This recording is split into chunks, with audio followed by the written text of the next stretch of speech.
উৎসবের মরশুমে হোটেল কিংবা রেস্টুরেন্টে কিংবা পাড়া স্টলে প্রচুর তেলে ঝোলে খাওয়া তো হলো, এবার কিন্তু ডায়েটে ফেরার পালা। রোজকার ঘরোয়া রান্নাগুলো যেন এখন বেশি ভালো লাগতে শুরু করেছে। বাঙালির পাতে মাছ না হলে তো চলে না। আজ দেখাবো দারুণ সুস্বাদু বেলে মাছের ঝাল, খুব সহজ পদ্ধতিতে।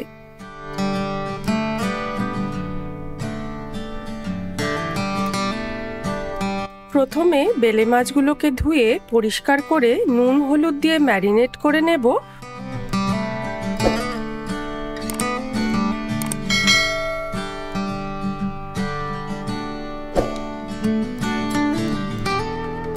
বাটা মশলার জন্য 1 টেবিল চামচ হলুদ সর্ষে, 1 টেবিল চামচ কালো সর্ষে, 1 টেবিল চামচ পোস্ত,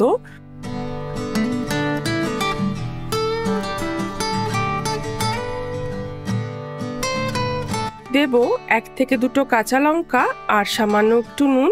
মিক্সিতে অল্প জল দিয়ে বেটে নেব।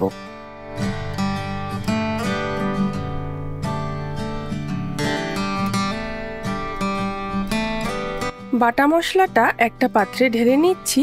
এবার ওই মিক্সিতেই একটা মিডিয়াম সাইজের পেঁয়াজ কুচোনো বেটে নেব।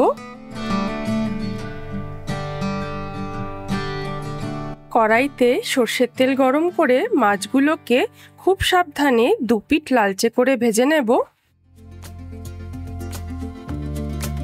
বেলে মাছ কিন্তু এক কাটার খুব নরম মাছ। যারা কাটার ভয়ে মাছ খেতে চাও না, তারাও কিন্তু এই মাছটা অবশ্যই ট্রাই করো।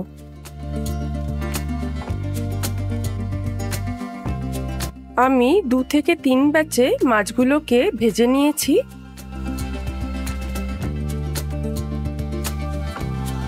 মাছ ভাজা হয়ে গেলে ফোড়নের জন্য দিয়ে দেব সামান্য একটু কালো জিরে। প্রথমে পেঁয়াজ বাটাটা দিয়ে খুব ভালোভাবে নাড়াচাড়া করে নেব। 3 থেকে 4 মিনিট পর সর্ষে বাটাটা দিয়ে দিচ্ছি।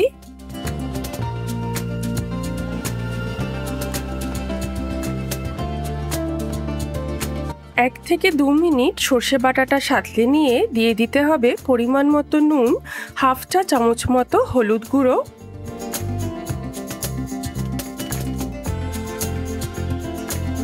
মশলাটা কষানোর সময় দিয়ে দেব সামান্য পরিমাণ চিনি, আর এবার দিয়ে দেব 1/2 কাপ মতো জল।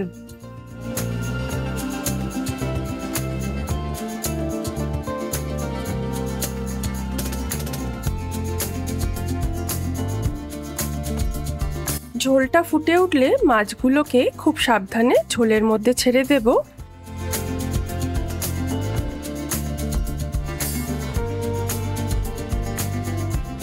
ঝোলটা কিন্তু একদম গা মাখা হবে।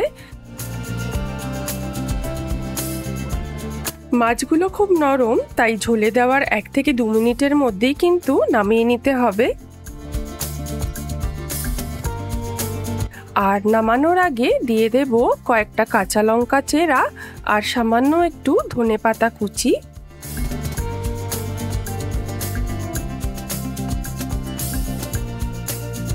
গ্যাসের আঁচ বন্ধ করে ওপর দিক থেকে ছড়িয়ে দিতে হবে একটু সর্ষের তেল।